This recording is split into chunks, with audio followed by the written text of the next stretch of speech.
आणि हीच बातमी एबीपी माझानं लावून धरल्यानंतर ही परीक्षा आता रद्द करण्यात आलेली आहे। आणि यानंतर वळूया पुढच्या बातमीकडे। प्रस्तावित पुरंदर विमानतळाच्या जमीन अधिग्रहणासाठी सरकारनं दर जाहीर केले।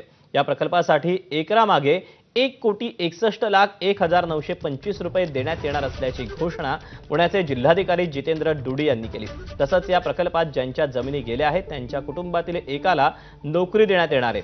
तर शेतकऱ्याकडून घेण्यात आलेल्या जमिनीपैकी 10% जमीन विकसित भूखंड शेतकऱ्याला परत केला जाणार असल्याची घोषणाही करण्यात आली।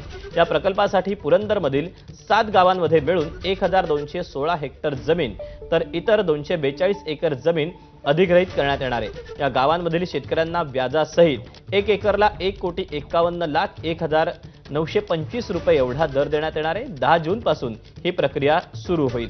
ज्याची सहमती असेल त्यांना पैसे दिले जातील, जे सहमती देणार नाहीत त्याची सक्तीनं भूक संपादन करण्यात येणार असल्याचं जिल्हाधिकाऱ्यांनी सांगितलं।